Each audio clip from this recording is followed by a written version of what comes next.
My spiritual reading this morning comes from a book written by Sharon Salzberg a number of years ago.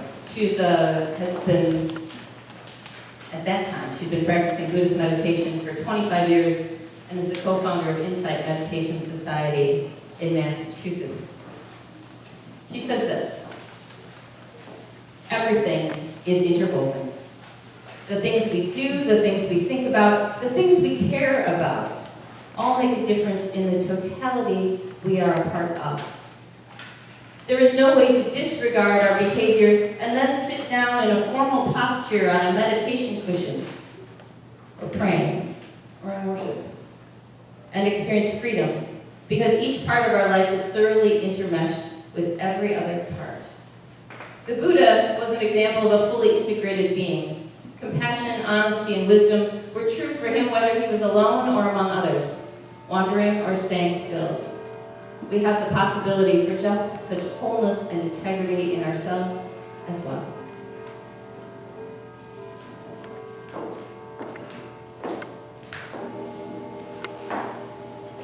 Our scripture reading this morning is from James chapter 2, verses 14 to 17. My sisters and brothers, what good is it to profess faith without practicing it? Such faith has no power to save. If any are in need of clothes and have no food to live on, and one of you says to them, goodbye and good luck, stay warm and well fed, without giving them the bare necessities of life, then what good is this? So it is with faith. If good deeds don't go with it, faith is dead. Would you pray with me? Gracious and loving God, we are here because we are striving to walk our spiritual journeys with intention. And so in this striving, speak to our hearts, speak to our minds, help us to see more ways that we can connect with our deepest selves, the divine within us and around us, that we might walk with more compassion, with more kindness, with more love. May the words of my mouth, the meditations of each of our hearts, be filled with your wisdom and your insight.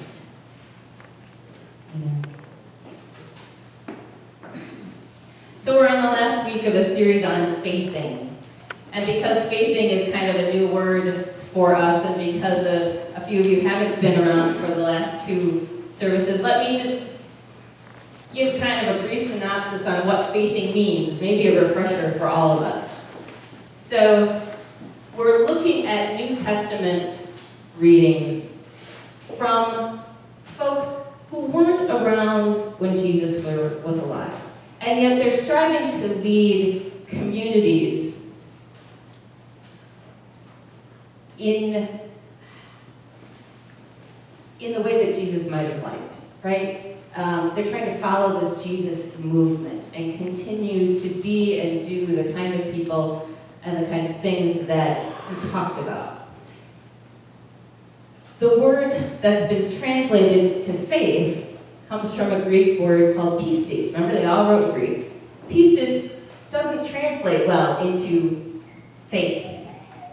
It translates better into faithing or faithful, into a verb, an action, a way of living. So we've been trying to talk about faithing as a way of being in the world instead of faith as something you believe and something you possess and something you have, right? So faithing.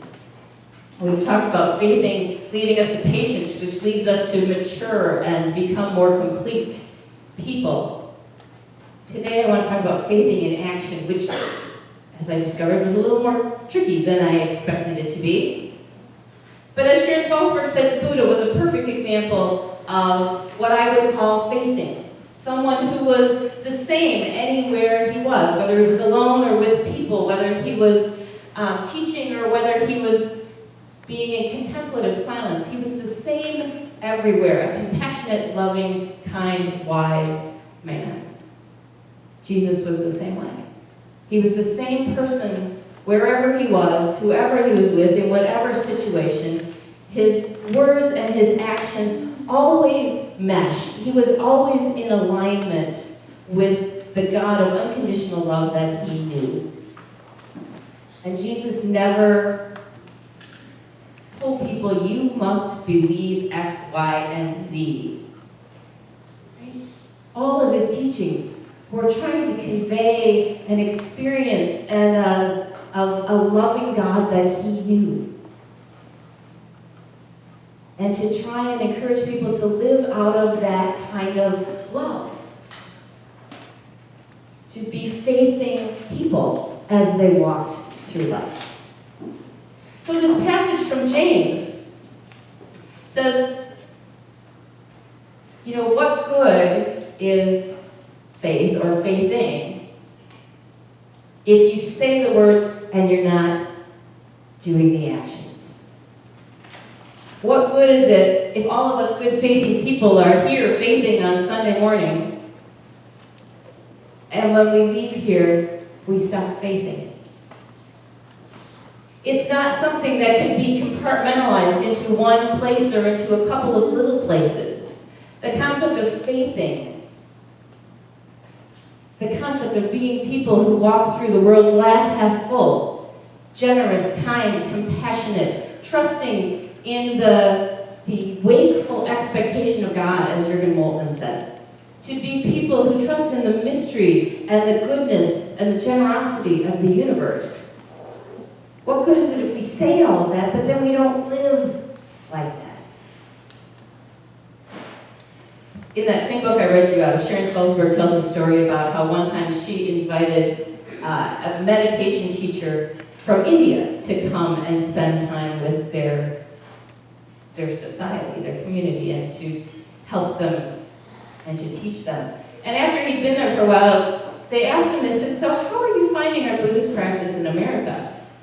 And he had a lot of wonderful, positive things to say, but then there was one critical piece that stood out. He said that he found that people in the West were very earnest and put a lot of effort into their practice. He said they reminded him of people in a rowboat. People who rowed and rowed and rowed and rowed, but they neglected to untie the boat from the dock. He said they were really good at striving for, a powerful meditative experience, a transcendent experience, an experience of going outside of one's body and mind, out of place and time. But how much compassion are they showing the plumber who's late, or the child who makes a mess? How much kindness, how much presence. He said, this path can be sublime and it can be powerful, but it starts right here with our everyday things that we do.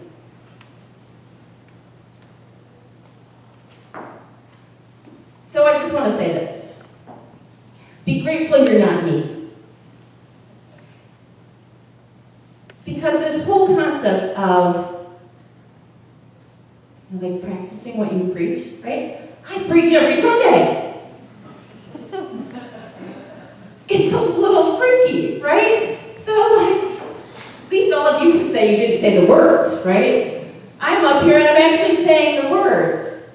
And I'm talking about faithing every Sunday, regardless of what I'm talking about. I'm talking, whether it was our resistance and our social justice stuff, or whether it's hope, or peace, or joy, or love, or compassion, or forgiveness, whatever it is, I'm up here saying the words.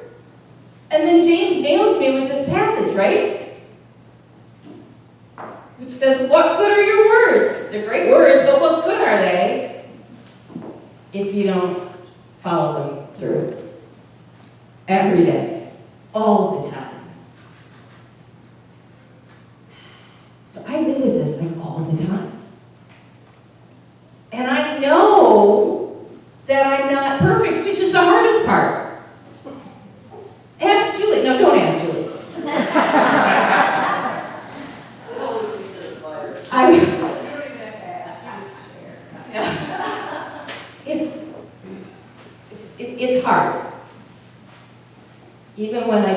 to be mindful about practicing what I preach and living life the way I would hope to live life from all the things I say to you.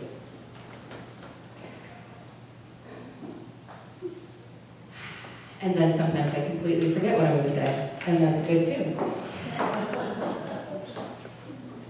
I know it's a story. So, Jerry Larkin tells a story about I went to all my Buddhist books for this one. Jerry Larkin tells a story about a young man who's learning meditation. He's practicing his meditation. But every time he sits down to meditate, he has this vision of two dragons fighting. And one is this big, deep, blue, fierce dragon with this ferocious fire. And he knows that this dragon is the dragon of anger and greed and lust. And it's just this horrible, awful dragon, and it's fighting another ferocious dragon. But this dragon is a pale white, and it has this deep, deep yellow flame. But this dragon is filled with compassion and love and wisdom. So he's got these two dragons that are viciously fighting, and he's afraid to find out which one's going to win. So basically, he's afraid to even meditate, because this is where he goes every time he meditates. So he goes to his teacher and he says, "Do you got any advice?" And his teacher smiles at him and looks at him with compassion and says, "Would you like to know who's going to win?" "Yeah, I want to know who's going to win." And he says, "Well, of course, the dragon of love and compassion and wisdom is going to win." And the young man says, "Well, how do you know that?" And he says, "Because that's the one you're going to feed." Probably heard the same story talked about it with a wolf. But we have this blue dragon and this white dragon inside of us. And the question is, which one are we going to feed? So if you were going to feed it, the blue dragon for me is more than just anger and greed and lust. There's a whole lot of other negative things out there that is that blue dragon. If you were to feed your blue dragon, what does that look like?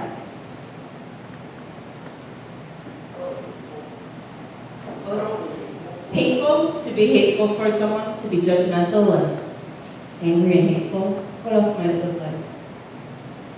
Kind of. Someone that only thinks about themselves and not their impact on the people around them. Someone that only thinks about themselves and not the impact on everyone else they have around them. Allow yourself to go down the negative rabbit hole, not stop. The negative rabbit hole. Yes. I can totally relate to that, to allow yourself to go down. That's one of my worst things. If I get to that over-worrying place and my mind goes and goes and goes and goes, and I just go down that rabbit hole, and then I can't sleep, and then I get cranky, and then I withdraw, and then I do all these contractive behaviors, right? Instead of expansive faithing. What else? Donna? It's probably the person that does the thing that will be because it's going to be recognized, it's going to recognize the person what he's doing. So you're feeding your blue dragon when you're doing something because you will be recognized and appreciated for it. It's self-serving. I agree. I think I also feed my blue dragon when I get overly needy and whiny and cling too much to things I want to control, things I want to go the way I want them to go. Robin? I guess I'm thinking when you let the ego get in the way. When yeah, absolutely. When you let your ego get in the way of whatever.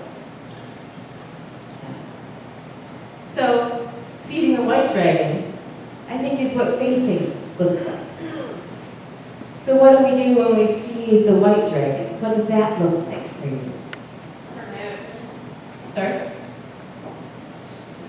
Now they're being overly nice. No, you go first. No, you go first. So to act in a compassionate way, to be be a forgiving person? Marianne? To have patience, the patience we talked about last week.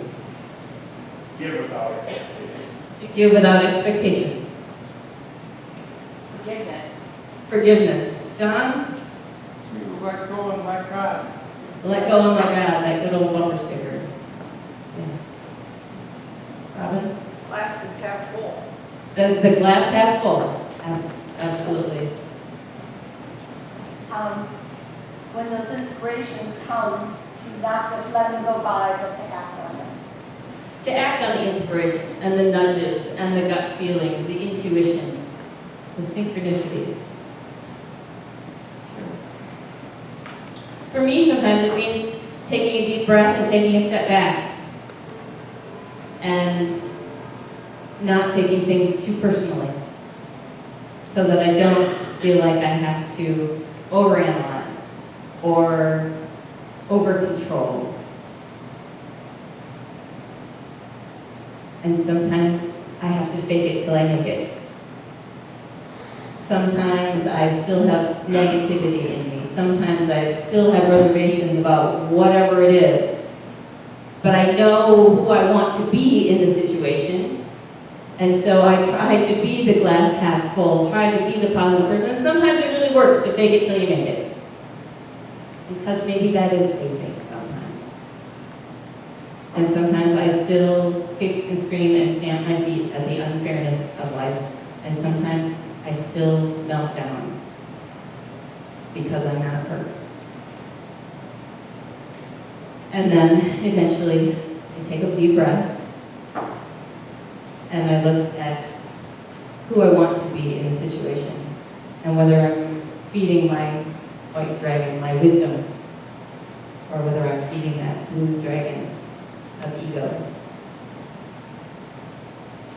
Kaye talks about the wisdom of no escape. The wisdom of no escape.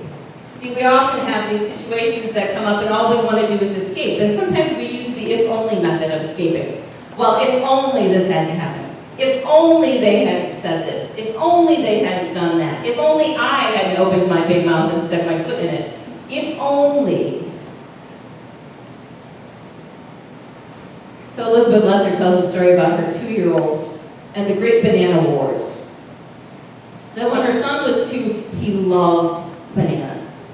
But even more than he loved bananas, he loved peeling bananas.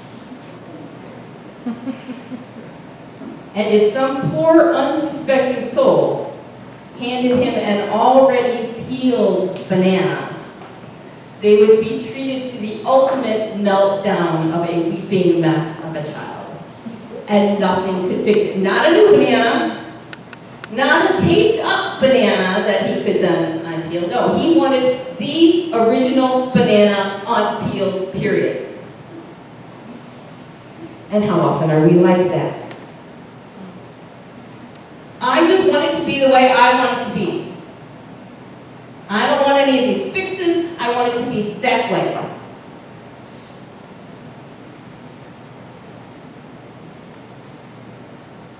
The wisdom of no escape. And faith in it. Both say that we need to see the situation for the reality that it is and try to address it in alignment with love and compassion, with light and wisdom. I told you my mantra for like the last 9 months, right? Like right after my 29-year-old decided he needed to get married in 2 weeks, my mantra became, I cannot control anyone else. And the second half of that phrase was, and sometimes I can't even control myself. And usually saying that mantra is enough to help me to take a step back and analyze how I'm being in a situation and help me to look at who I do want to be in the situation.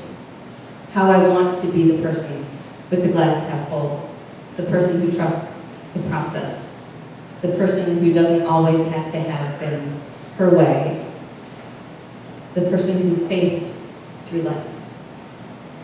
So that's my mantra, my questions. What would work for you? In any given situation, what would you ask yourself to get yourself back to feeding the white dragon? Back into alignment, dealing with this, the reality of the situation as it is. Okay? Remind everyone you meet is fighting a hard battle. Yeah. Remembering that everyone you meet is fighting a hard battle. In the moment, I call it the third person. Make yourself become the third person and observe outwardly the situation that you're in and how you treat it. Yeah. So to become the third person, to become the observer to your own actions, and how, again, who do you want to be in that situation? Perhaps, Robin. Sometimes it's, is this the adult thing? Adult. What is this the adult thing to do? Or did somebody just peel my banana off? Yeah. Mike. Don't sweat the small stuff. Don't sweat the small stuff. Totally good motto. Sue. How much will this really matter in 5 years or 10 years? How much will this matter in 5 years or 10 years? Or tomorrow, sometimes. There's all kinds. You all have all of this wonderful wisdom that you've now shared with everyone here. So perhaps if one of those mottos works for you, one of those questions works for you, grab it. If you need one for yourself to help you to remember to feed the white dragon, to be a person who's faithing in life, then find one. Find something that works for you to pull you back to center and live in a faithing way. It's not always easy, but it sure does feel a whole lot better than when we're not faithing and when we're feeding that darn blue road. Amen.